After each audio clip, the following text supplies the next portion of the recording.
Welcome to Midlife Matters. I'm Marie, and each week I'm joined by my friends Julie and Mindy to talk about all the topics keeping women in the middle years up at night. Today we're talking about alternatives to four-year college, and we're joined by a friend whose 3 children all took non-traditional paths after high school. You'll be inspired and encouraged by all the different choices we discussed together. Let's get started. Listeners, today we're talking about alternatives to four-year college. A few weeks ago, we had an episode about how to earn a crazy amount of college scholarship money, but we also wanted to do an episode on what your kids can do if they don't want to get a traditional four-year degree, because we all know there's more than one way to get an education. And today we're joined by our friend Lisa Valetta, who has 3 daughters that have all taken non-traditional paths after high school. They did not go on to a four-year college. Lisa, welcome to Midlife Matters. Thank you for having me. Yes, we're excited to talk with you. A few weeks ago, we talked with Janet, who's also one of Julie's friends, and you may know Janet, but she talked about how she earned over $400,000 worth of scholarship money for her kids.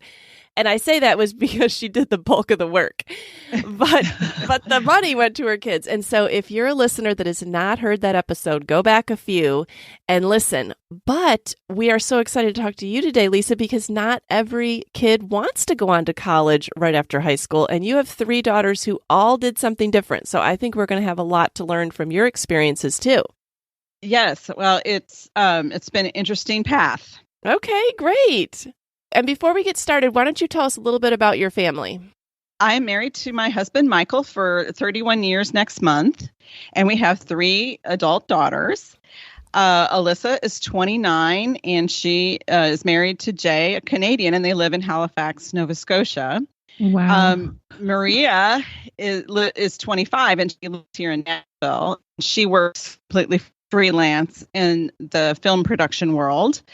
Sophia is 19, and she's still living with us, and she is still a student at Nashville State Community College. Okay. So we're excited to hear about what your girls have done. But before we get started, we thought we might talk about our own college decisions and how we came to make those decisions. Because I think when we were graduating, I didn't really think about there being many more options than just either quitting, or not quitting, but graduating high school and getting a job, or you could go on to college. And I didn't want to get a job, and I went on to college. And it was just kind of the expected thing to do, you know, if you were able to be accepted into a college and go, why wouldn't you? That was just kind of the way that I looked at it. But how did you guys feel about college when you guys were going? Well, I know for me and John, both the idea of college was never even questioned.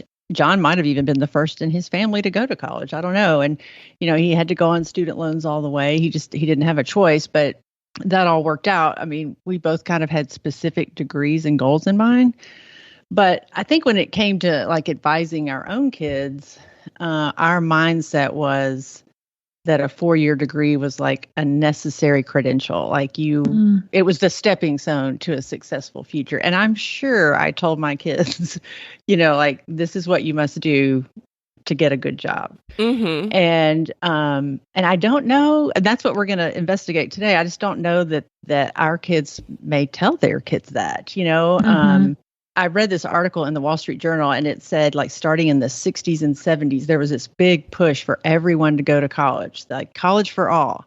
And, you know, college prep classes started showing up in high schools, and they kind of steered away from vocational training. I can remember people taking vocational classes, and then there was a lot more government money for student loans. So everybody started going to college. But I think that it might start swinging back the other way. They said, you know, trade schools are back on the rise, apprenticeships, credential programs, you know, like learning to code and things that you can just take a 12-week course in. And I don't know, I think it might start to change. And I know that it's not all about money, but it certainly is a huge consideration. Like, so many kids take out debt that they're starting to regret, like they aren't getting the job to pay for their education. So I just think there might be, and I'm not abandoning education. I think it's never a waste, but I just think there might be better ways of obtaining it now. Like the 4-year college might be kind of losing their monopoly. Mm-hmm. Well, I'm definitely the non-traditional of the three of us then, because I don't remember talking about college at all in my home growing up. We moved around with my dad in the military. And I remember like all of a sudden getting this pit in my stomach. There was this senior breakfast. And they went around the room. They're like, and they were asking everyone, like, what are you doing after high school? What are you doing after high school? I'm like, it literally felt like the first time I'd thought about it. And I didn't have an answer. I didn't know what to say. I was like, I don't know. And so anyways, I ended up going to a university. And I was dating Bryce at the time. I'm like, well, I mean, I have to do something. Like, I can't stay at home. And so I went to a university, but cost was definitely a deterrent for my family. And honestly, I fell in love and got married at 18 years old. And so I graduated high school at 17. I had one semester of college. I got engaged, moved home, and actually started taking community college classes, where I will testify, I got better grades at community college than I ever got at high school or that one semester at the university.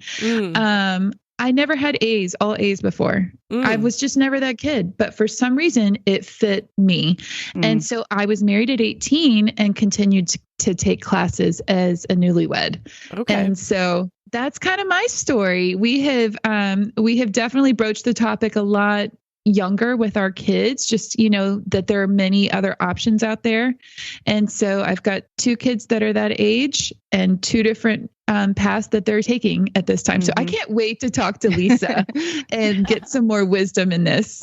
Because parents don't know, like you don't know. If you talk about it too much, your kid may not go and do anything. If you don't talk about it at all, then they may not go and do anything either. Yeah. Well, what was your experience, Lisa? Did you just assume you would go to college and went, or what did you do? Yes, that was more of an expectation in my family, and I wanted to. I wasn't really sure what all I was doing. I ended up being a Spanish major and then got a degree in education with Spanish. So I did one semester of grad school thinking that I was going to pursue a graduate degree in teaching English as a second language. But after one semester, I was so stressed out that I just quit and went back home because this was in Florida and I was home in Missouri. I needed some time to just regroup. And that's actually when a youth pastor really spoke into my life and encouraged me to possibly do a short-term missionary experience, which is what happened. And that was a wonderful thing. And then I ended up meeting Michael. So that was an awesome thing, how God worked in that. But Yeah. So you could already kind of relate to your kids in maybe not wanting to finish a 4-year degree. I mean, I know you finished the 4-year, but not finishing graduate school, you already knew what that might feel like. Yes. On a practical level, my husband and I feel very strongly that it's kind of like from that scripture about train up a child in the way he should go. Kind of, in other words, I heard that maybe that means, what are those interests? So I think it's important for parents to kind of figure out what those interests are in your kids so that you can kind of help lead them or try to help them be partners in trying to find which education is going to match that particular interest. Right. Well, I know you, and I know that your girls all kind of have an artistic bent. So what kind of things did y'all consider and talk about as your girls were graduating high school? Like, did they know what they wanted to do, or was it more they didn't know what they wanted to do? Like, how did their choices evolve? For each one, it was a different experience.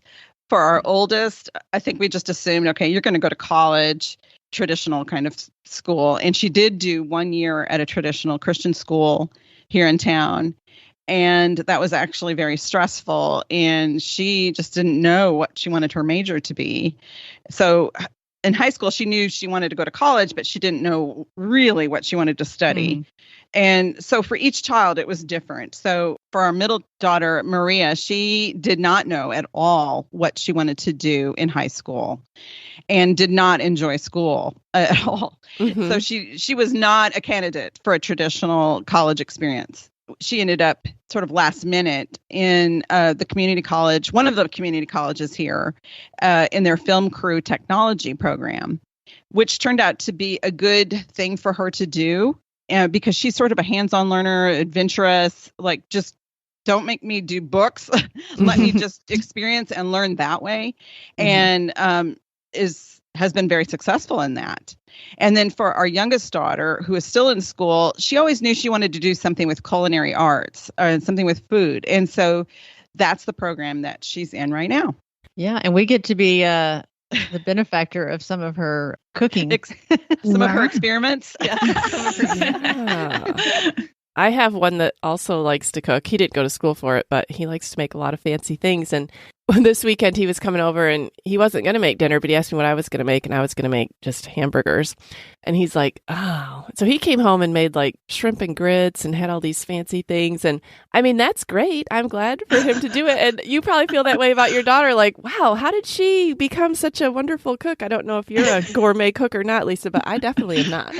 I am definitely not. But it comes from her dad. Michael has loved to cook. And so from a very young age, Sophia has enjoyed cooking with him. So that's been a fun thing, a positive thing. Okay, so you got to see that develop over the years. You knew that was a big interest of hers. Yeah. Yes. Yeah. Yes. So it's no surprise there. Now, what she does with it in the future, we'll see. She's also interested in possibly food styling. Ooh. But I should probably go back to Alyssa, who started with 1 year in a traditional setting and didn't know, but she had an interest in photography. And we found out that one of the community colleges had an excellent photography program. She thought, why not? Why not just try it? There's nothing, to lose. It turned out to be the best thing for her. And now she is a successful wedding photographer as well as a food photographer.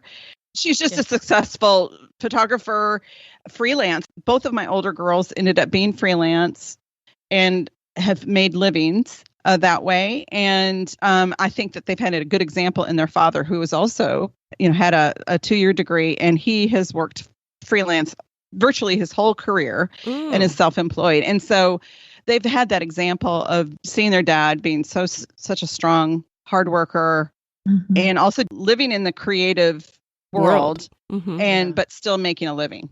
Yeah. And that's not easy.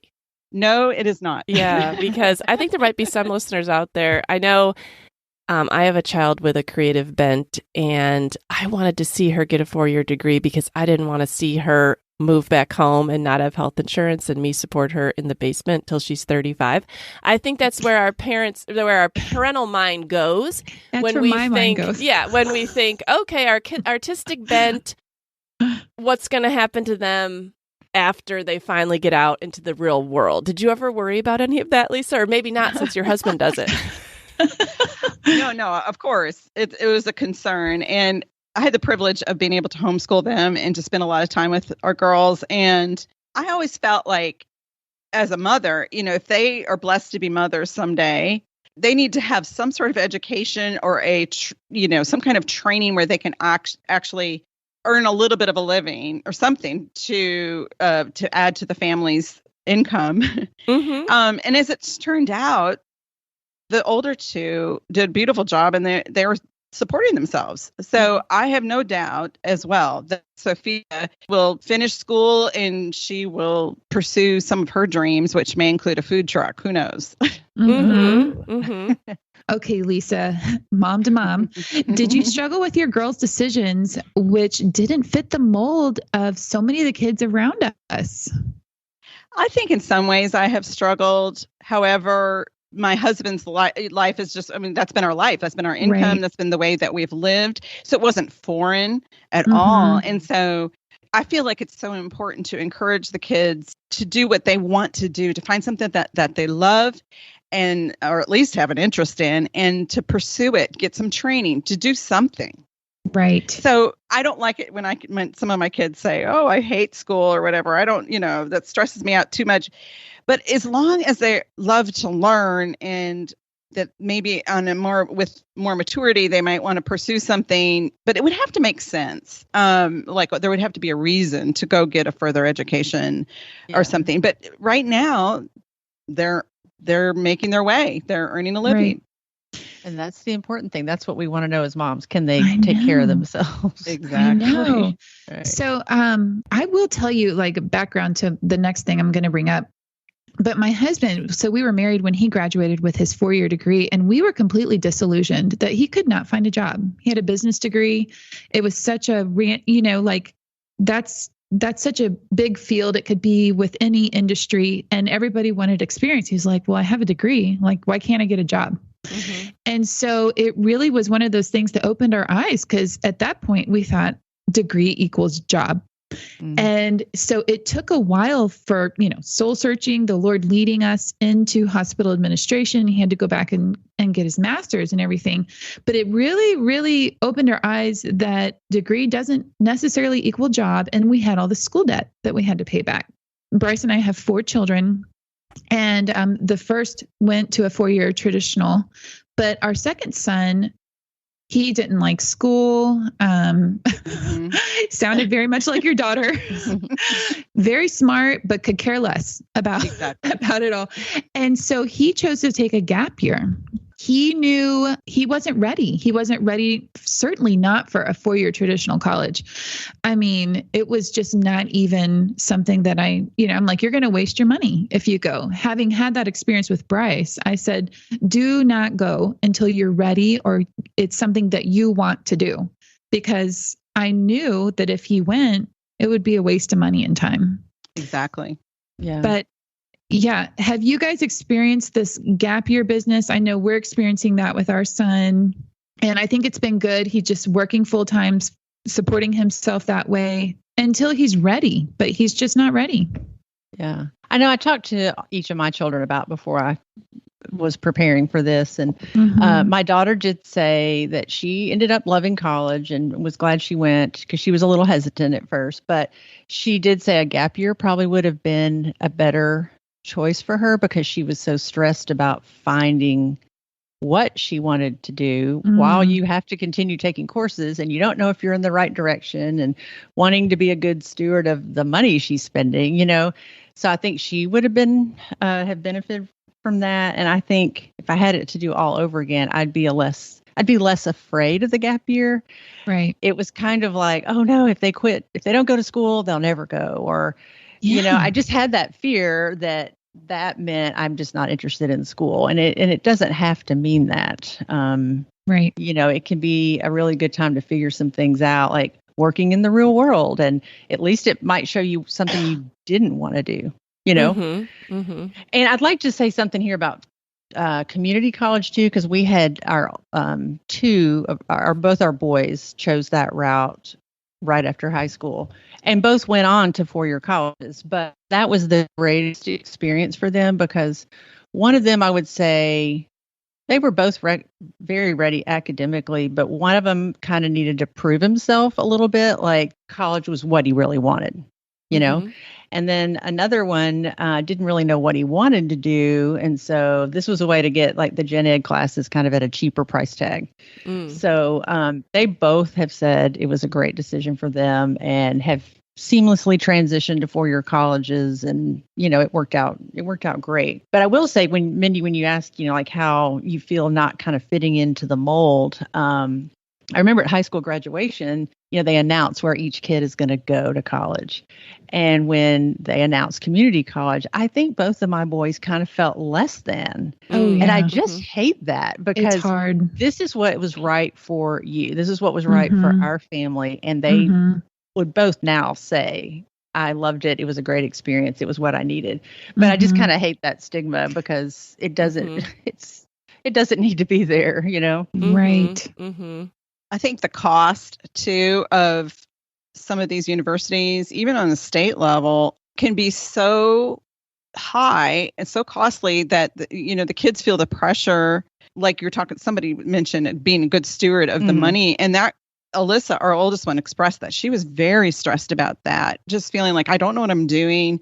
And such high cost, and community college can be a wonderful way of, getting some of those gen eds out of the way cheaply, if not free. You can go do it here in Tennessee with the Tennessee Promise. You can do it for free for the first 2 years, and maybe try something, and maybe something will come up that you'll have experience, try a different class, and it opens up a whole new world to you. And community college can be a cost-effective way of trying different things and it not being hard on the family or anything. It could be a good way to try some things, and maybe some door will open up for them. Yeah, it definitely did for my oldest son. Like, he found something he was very passionate about through one specific professor. And to alleviate any fears, if you get an associate's degree, all those credits are guaranteed to transfer to any state school in the state that are part of that Tennessee Pathways, I believe they call it. Mm-hmm. But even with David, he went to a small private Christian college and all of his classes transferred. Mm-hmm. Yeah. So, that's good. That's good to know. Lisa, talk to us a little bit about how you and Michael guided them through this process. I know you said, Michael's kind of led by his own experience, but how did you guide them through it, and what were some of the other factors that might be considered? Well, I think it was just, again, trying to really zero in on, okay, what are you interested in? And how can we find an education that matches your interests, or at least to try something? So for our youngest, it's been really easy because she already knew kind of what she wanted to do, at least in the field of culinary arts. But for Maria, it was just, trying it. And it's like, well, here's an inexpensive way. Plus, she had the benefit of growing up and just seeing video production with her father being in that field. I don't know if she had a leg up in a very specific sense, but certainly she was able to be on different sets and just try different things. However, this particular program also provided a way to get connected as well here in Nashville. And it seemed an easy way of getting at least into the field. Mm-hmm. However, a lot of what Michael has always encouraged all of our girls is it's important to just show up and do your job well. Just by showing up on time and just being there and having those connections has seemed to be more important than whatever degree, especially in the film world or the video world. It's just, getting networked that way. Mm-hmm. Yeah, I know my son David has done some work with Michael, and that's the quote I remember the most is show up early, be there on time or even early, and then work really hard. Yes, that goes a long way. It goes a long way, and I'm guessing that's true of a lot of different fields. I'm not sure, but Yeah. I'm guessing you're right. Sophia told me yesterday that it's hard to put a creative career into a 4-year degree. And that is so true. As it turns out, I never knew that I was raising creatives, but they have turned out to have, more of a they're in the more creative world, certainly with Alyssa, with photography, and with each one of them. Yeah, you can't really put a degree to it. You're kind of piecing things together. Even Sophia said that after the culinary arts, she might even do another technical certificate, perhaps in photography or something, so that she can join those two things, or, maybe take some business classes or something, so that she has more tools, if you will, to go forward in her business. She's hoping to have her own business someday. Absolutely. Wow. That's awesome. It sounds like you had very motivated kids who kind of went out and found what would work for them. They were working as hard to find what would work for them as you were working as hard. And I'm trying to think of listeners who might be thinking, I'm fine with my kid taking a gap year or taking a non-traditional path, but they're not doing anything. They're not giving me any input. They're not researching anything. They're not, like, what do I do? That is a good question. I think if they can possibly try different things, as much, trying, whether they're shadowing people, maybe other adult friends in different careers, or taking different classes of perhaps varied interests, I think the more that they can try different things, perhaps I would just hope and pray that would be the way that they could find a spark of interest, something that gets them, up in the morning. Wouldn't it be fun to be able to go back and do that? Because I don't think anyone ever really encouraged me, and maybe not you guys either. Like, try a lot of things and what interests you. It was more practical, like, okay, you like this, and then you could get X job, and then that X job would allow you flexibility. And this school is within your budget. Like, it was all very practical. And I have a degree in speech pathology. I have my master's. I could get a job, but I'm not passionate about that. And when I hear that your girls are passionate about what they're doing, I'm envious. I've never really thought about it that way. And yet I'm really glad that they are. Since this is a journey, I'm sure that it will vary as time goes on. It may not be just one thing. Like, I don't know that they found the thing and it's always going to be just that one area. Maybe it will change as they go forward. Yeah. But they do feel confident enough to pursue their interests and see if they can make a living at it. Were you passionate about pharmacy school, Julie? I was at the time. I was very interested in the subject. I loved it. It just, I don't know, after getting married, my interest just changed. And then I worked for 10 years, and afterwards I've just kind of, I don't know, I don't see myself as passionate about that anymore. And I consider myself a creative, and I think, gosh, I could have done so many other things. but I don't know, I think, your children are blessed to have a creative and a freelance dad, because I regret a little bit of how maybe we steered our children based on our bents. Like, we were very scientific, and we had jobs that college was the only way to go. Like, we didn't know how to advise them. We just knew, no, you go to college and then you get your master's or your doctorate. Like, if you want to be this is what you have to do. And both of us knew that from the beginning. Like, we both knew doctor, pharmacist. And so we just didn't really know how. We were so uncomfortable exploring those other more free and open options. Well, I feel like you have to experience things more. And I love you guys talking about being exposed to a lot of different things.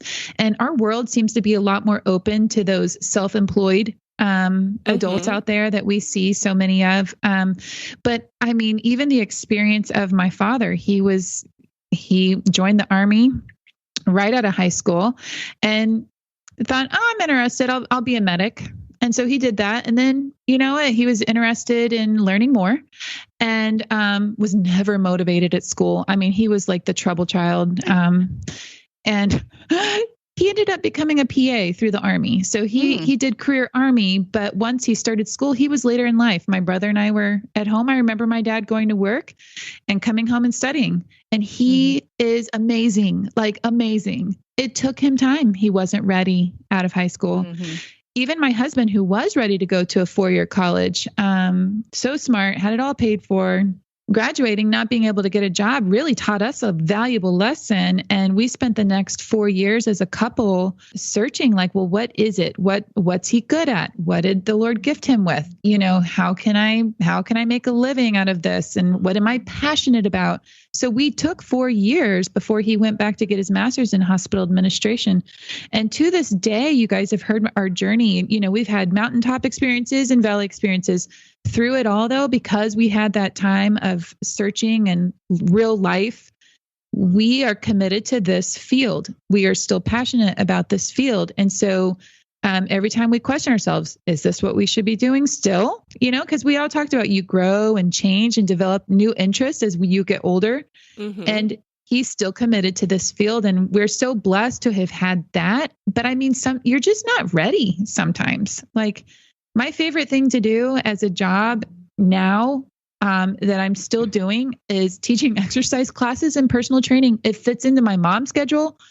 I feel good doing it. I'm passionate about it. It's a ministry that I can give to other women. And I would have never gotten out of high school and thought, oh, let me go get trained as a fitness instructor. Yeah. I mean, this episode could even be encouraging to listeners who maybe you don't have a kid who wants to pursue an alternative path, but maybe you do. It's never too late. I think listening, that's right. Listening to us just flesh this out, you can say, hey, well, what am I interested? Maybe I could get a technical certificate, or maybe I could take some community classes, or maybe I could do X, Y, or Z if I am interested in something and my kids are leaving and now I want to do something. That's right. Yeah. I know, Mindy, you mentioned shadowing.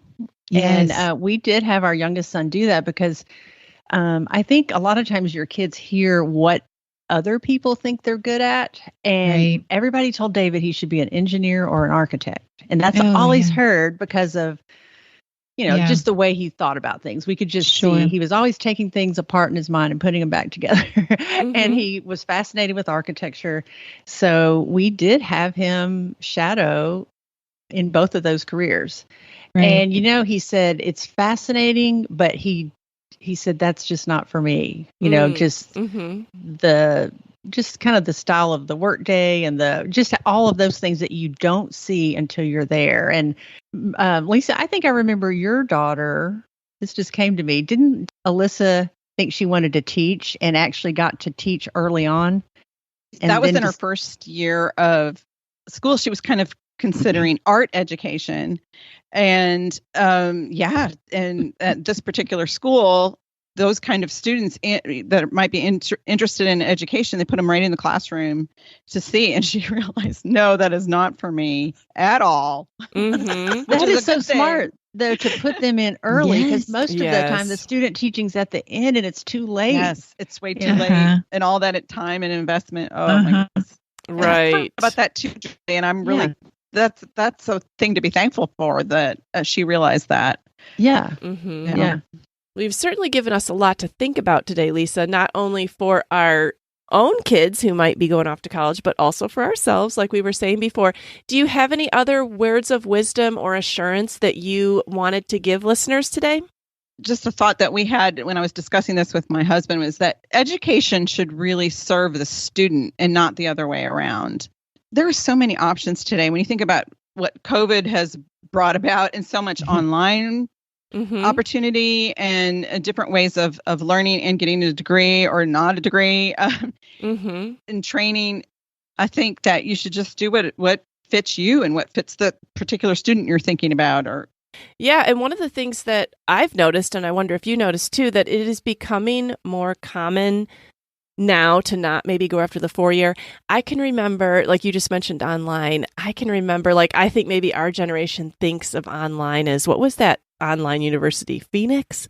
It was kind of something that people, I don't know if they had a lot of respect, or if you got an online degree, could you really get a job? I mean, maybe they gave you a certificate, but did it really translate? But I feel like those kinds of stereotypes that our age group might think of, younger people don't have. And do you think now those non-traditional ways of learning, like online or other things, are more readily accepted in the workplace?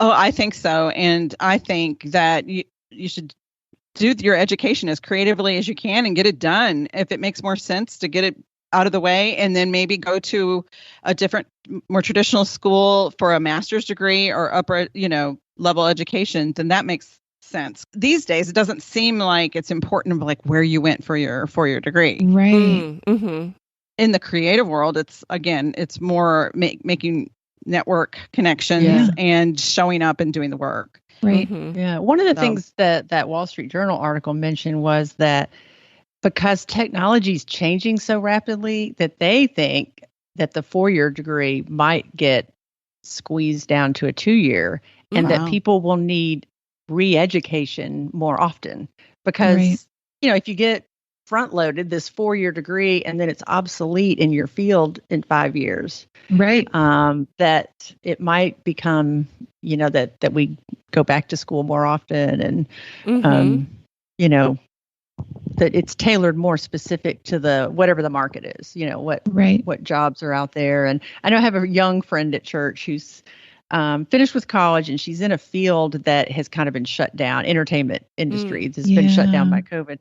And so, she's nannying and working Instacart. And in the meantime, she's teaching herself coding. She's not even doing a credentialing program. She's just learning on her own, Right. And very diligent. It takes a lot of discipline. I don't know that I could do that. Not easy to imagine, but zeros good and for ones her. and Yeah. Yeah, she's always telling me, I've got these 2 languages down, but I have to learn, you have to know 4 to really be marketable. And I'm like, wow. Oh my goodness. Well, this is amazing. I feel like some practical questions to ask yourself is, well, first of all, as a parent, it's just an easy answer to say, you just go to a 4-year school. Like, I think you have to say, ask yourself and your children, like, is this a job that needs a 4-year degree? Do I really is the investment, because education is an investment.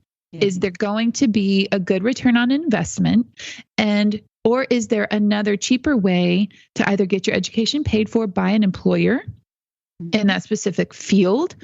Or can I piece this together? Because I think as we all age, we realize how the Lord has woven things, experiences, people into our lives, that there's not just this pretty little box with a bow on it, like A plus B equals C. It doesn't, for any of us. None of us could have imagined where we be right now. And so I think that it's scarier as a mom to know that, to look at my kids and say, okay, so he's in a gap year. Is this going to be okay? And I have to trust the Lord's going to weave things into his life to give him a good future. And it's not necessarily a 4-year degree that. I think it's just so easy to say, okay, that's all our problems are solved. You're going to be okay in life because you went to a 4-year college. But it's not necessarily the answer. And so it's just being okay with not doing this, I'll call it traditional path, because there's more non-traditional paths now that lead to very high earning jobs, good futures, stable work environments, and just being open to that. It's scary, but it's also wonderful. Yeah, it is scary because we want the certain, we want Well, we want to know that we're setting them up for success. They're going to have a job. And if we are honest, it does reflect on us if they don't eventually get jobs. It shouldn't, but we feel like it does, because we feel like everything they do reflects on us. So, let's not kid ourselves. We definitely feel that way under the surface. And we want to be able to say in 5 years or 6 years, they have a job, they're self-supporting, they're off my payroll. That's a badge of honor. And if they're not doing it the traditional path, we think, well, are we going to get there? I mean, but do you really want your kid going to a 4-year degree, graduating with a lot of debt that they can't get a job to pay back? No. And I think that we've talked before on different college episodes. We're never advocating a lot of debt, but we do know that even just getting 4-year degrees, you could have a kid that's really smart and has a paid for education and just may not even want to go. And, it's not really all about that they necessarily are having to take on a lot of debt, because you can go 2 years for free. But maybe just that even just the whole 4-year to learn something specific isn't really right for them, but we don't really know what else is. Yeah. Well, and then there's the whole topic of that whole coming of age college experience, whether you think that's important. And that's, I asked my kids, and none of them really cared about that aspect of college. They said they all loved college, but it was maybe not in the traditional sense either. They're all kind of introverted, and so just that whole experience wasn't what a lot of people want for their kids, or maybe because that's what they had.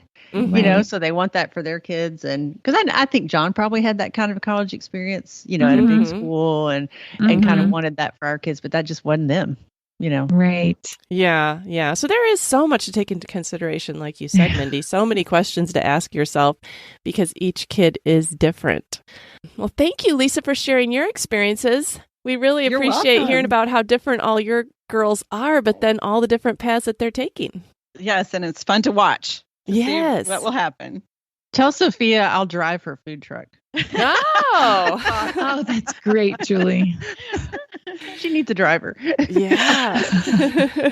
I was just going to say too, it's going to be a lot of trial and error, it sounds like, with any of our kids.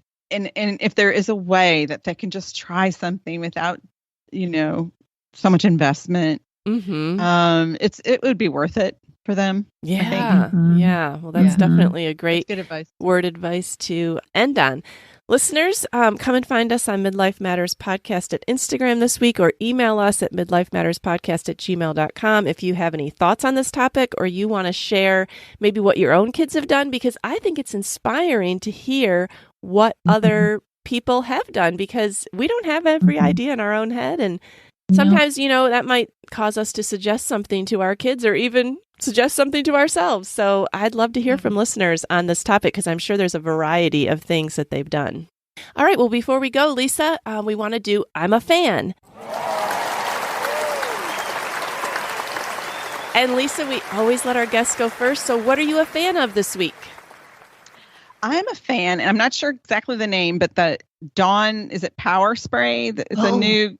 Yes. I'm not sure exactly what it's called, but it's the Dawn dishwashing liquid, but in a spray form that's amazing on greasy dishes. I've never heard of this. Is it like a spray trigger that you use? Is it like continuous spray? It is. It's not necessarily continuous. It's a foaming. Yes. It comes out in a foam kind of situation. And I'll just tell on myself, but I had a coffee pot that I was not cleaning regularly like I should have. And it had a little buildup on the inside of the pot. That Dawn spray is amazing, Lisa. You are so right. I sprayed it on there. It comes out in a foam. I let it sit, and then it all just came right off. So you wouldn't just use it for all your dishes. You save it for like... I save that sucker. The pots and pans and the things that are, kind of hard on that cooked on. Yes. Yes. I'm definitely going to put this on my list because I have some smells things. Good too. Yeah. Yes, it does. Oh, great. That's a good one. I always like Dawn. I prefer Dawn brand over the other ones anyway. So that's good to know. I saw the commercial about how they rescue animals in the ocean from all the litter and stuff. I'm like, oh, I'm a Dawn girl now. Like it saves the planet. Well, that's the one they always used in the oil spills. You saw them washing the oil off the ducks. Yeah. The duck. That's the picture in my head. All right. Well, Mindy, what are you a fan of this week? All right. Well, in a previous episode, I mentioned that I had recently purchased some new Birkenstocks. And they did come in, and I do love them. Shocker. I know. So I was going to tell you, okay, it is the Sydney version of Birkenstocks, or that's the style. I'm sorry. Okay. The style is Sydney, because it's the classic design of Birkenstocks, the 2-strap classic design, but the straps are a little thinner. So to me, I'm like, okay, like the regular straps feel too wide and bulky for me. They look cute on everybody, but I just prefer the Sydney style. And the new color that I got, it's called Graceful Taupe. Oh, that sounds pretty. It actually makes my legs look tan. Oh. Maybe I'm telling myself this in my head, but I feel like when I wear these shoes, because of the color and there's a little bit of sheen to it, like I really feel like I look more tan. Instead of using self tanner, just put these shoes on. Put these Graceful Taupes on. And no, but they match everything. Like, I'm so practical. I'm not going to buy a bunch of different shoes. So this one pair, I feel like I can wear everything. Yeah. Yes. Sounds neutral. Very neutral with a little sass because it's a little shiny. Okay. Well, we'll have to put a link to those in our show notes in case other listeners want their legs to look like that, Mindy. All right, Julie, what are you a fan of this week? Last week, I went down to the Hermitage Hotel in Nashville because that's where the women's suffrage movement all convened on August the 24th, 101 years ago. Oh, wow. And Tennessee was the last state needed to ratify the 19th Amendment to the Constitution, which gave women the right to vote. And they have a little history corner in the Hermitage Hotel and a little tour and history talk that they give every Friday. So I went down there, and I since have taken a deep dive into the suffrage movement. Oh, really, Julie? Yeah. So I read books. We went to Centennial Park to see the statue dedicated. We went to the Nashville Public Library because they have a whole display of political cartoons that were from the 1900s. And so, but I'm a Fan is a movie called Suffragette, and it's on Netflix right now. And it's about the suffrage movement in Great Britain that was kind of going on about the same time. Oh, and it follows the life of this poor working woman who joins this group of kind of militant women fighting for equality. And I never thought about it as like a risky, dangerous thing to be involved in, but they risk losing their jobs at the factories. If they saw them at these, meetings, they some of them lost their husbands. Oh, their children were taken away from them. Really? And it was very violent. And my knowledge of the suffragette movement was kind of Mrs. Banks in Mary Poppins. Yeah. That was always my favorite part of the Mary Poppins movie. So it was not quite that peaceful, but so I would recommend it. And Meryl Streep is in it. It's a little odd because she only makes an appearance twice. Oh, to be such a big name. She is Emmeline Pankhurst. She was kind of their Susan B. Anthony, I guess. Okay. It was a really good movie. Oh, good. What's it called again? Suffragette. Okay. Well, we'll have to put a link to that in our show notes too. This week, I'm a fan of an audiobook, and it's written by Jean Hanff Korelitz. Anyways, it's called The Plot. So the title is very easy to remember. So basically, this writer is out of ideas. And so he finds out that a good idea he had heard about, the guys died without ever writing the book.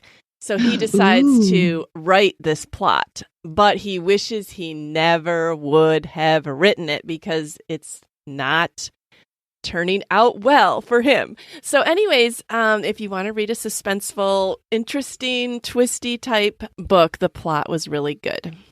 Ooh, sounds so good. I'll put a link to that in our show notes also. All right. Well, Lisa, thanks so much for coming on and sharing your experiences with alternatives to four-year college, because I feel like that's such an important topic that does not get discussed enough. And we appreciate you sharing what your girls have done. Well, you're welcome. And I really hope it helps some other families today. Yeah, this is definitely the time of year where there's a huge amount of pressure on all those seniors to get their applications in and figure out what they're doing and go to those senior breakfasts like Mindy said and declare what you're doing next. And honestly, a lot of them don't know. So this episode can help you sit down and talk with your seniors. Yeah. And I know my kids always said, why did they start asking so early? Freshman, sophomore year, what do you want to be? What do you want to do? It's like, I don't know. Mindy and I have talked about it. We still don't know. Mm-hmm. I know. We're still what we want to be when up. we grow up. Well, I would say I want to be like Julie when I grow up. So, but Lisa, thank you so much. I appreciate you being willing to share your daughter's experiences. And it's just really nice to know that they're doing so well. You guys have navigated this well. And I love seeing a picture of what that looks like. Oh, thank you. So thank you. Yeah, they're all such great girls. They sound like it. All right. Well, thanks for coming on. And Mindy and Julie, I look forward to talking with you next week. All right. Bye, girls. Talk to you later. We're so happy you joined us today. You can find the show notes for this episode at midlifematterspodcast.com. Also, please tell a friend about the show and help them hit the free subscribe button on their favorite podcast app. Be sure to follow us on Instagram at Midlife Matters Podcast. That's where we post pictures and stories about all the things we talk about in each episode. Thanks for listening, and we'll see you next week.